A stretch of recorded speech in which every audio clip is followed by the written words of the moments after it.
What's going on, everyone? Jan Sports back here again with another video. Beautiful day outside, so why not? Decided to kind of record out here. Very beautiful. Also working on the yard as well, so as soon as I'm done with all this stuff, we can get back into it. But want to quickly talk about the USC Trojans. Want to quickly preview them because, man, I mean, they are a team that everyone's talking about and a team that a lot of people expect to make it to the college football playoffs.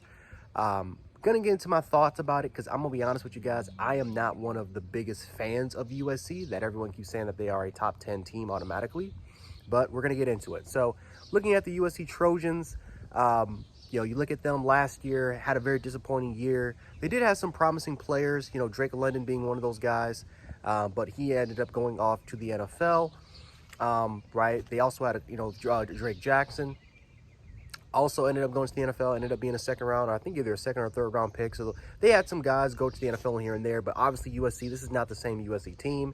They've struggled a little bit when it comes to recruiting, picking up talent. Hell, even the fans going to their games, they've even had a struggle with, right? Their spring game, they only had I think 15, maybe 20K in that stadium. But USC, I can guarantee by the time we get to the fall season, they are going to be packed. They're going to be loaded because of what Lincoln Riley brings to the table, because of a lot of the players that he brought with him. And they got some even electrifying players that didn't come from Oklahoma but came from elsewhere, that I think a lot of USC fans are going to be extremely excited about. But when you take a look at some of the players that are kind of returning back for them, I look at guys like Bullock, Xavier Alford. I think he actually did play for Texas, but ended up transferring to USC. Actually had a pretty good season. I actually believed he led the team in interceptions. I'm not even going to pronounce the last name, but Talib.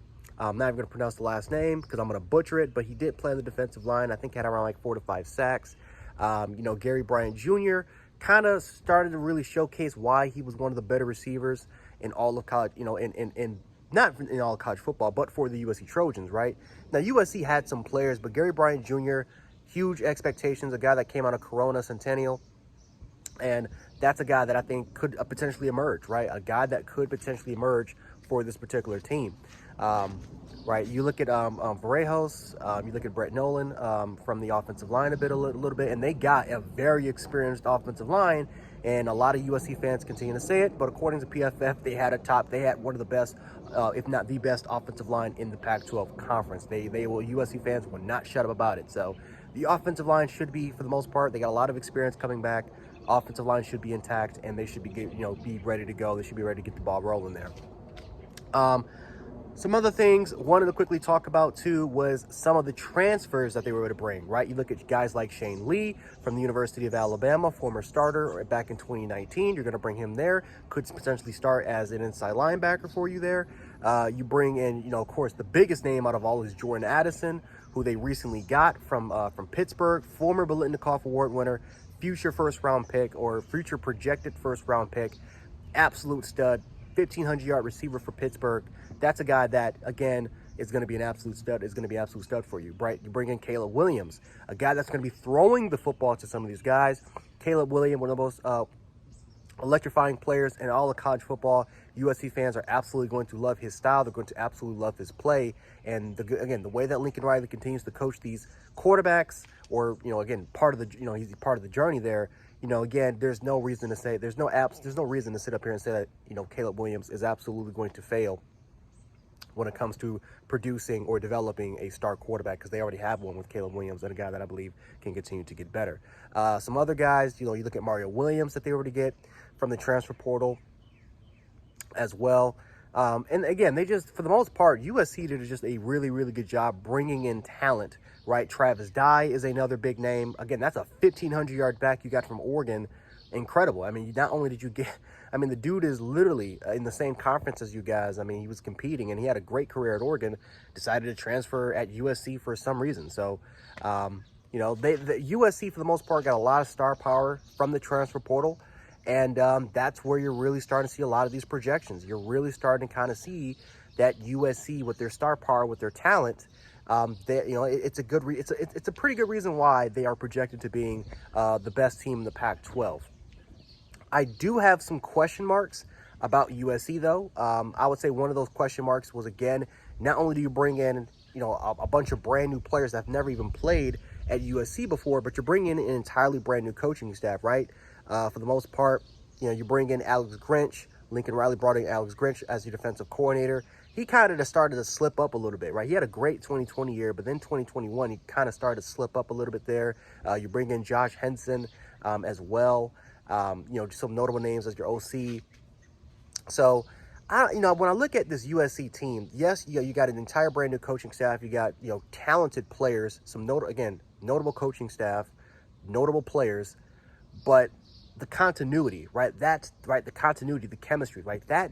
How long is that going to take? Like, in practice, you can probably get that up a little bit, but as far as, what's going to happen in real game situations, right? What's going to happen there?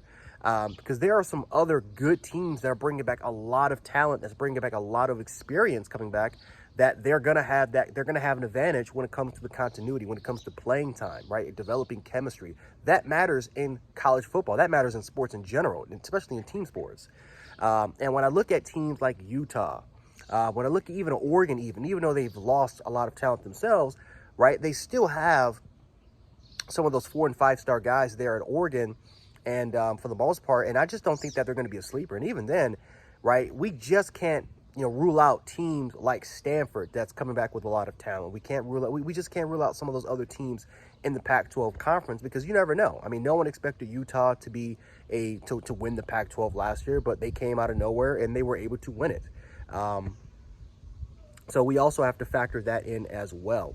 I don't think this is a team that's going to make the playoffs. I do think that this could potentially be one of the best teams in the Pac-12. And again, I wouldn't be surprised at all if they do win the Pac-12, because the talent is there. The coaching staff is there. They have the schedule on their side, because for the most part, when you look at the schedule, it's not a very difficult schedule. Their first 3 games are extremely winnable. Your most difficult opponent is most likely going to be either Notre Dame or Utah, but it is a winnable schedule. So overall wise, guys, this is a team that I can definitely see for USC that's going to be extremely competitive. A team that for sure is going to be a playoff contender, at least for what we see from the foremost of it. But I don't know, guys. I just don't think as of yet that they're completely ready to take that next step and become playoff ready. Would not be surprised at all if this team plays for a Pac-12 championship.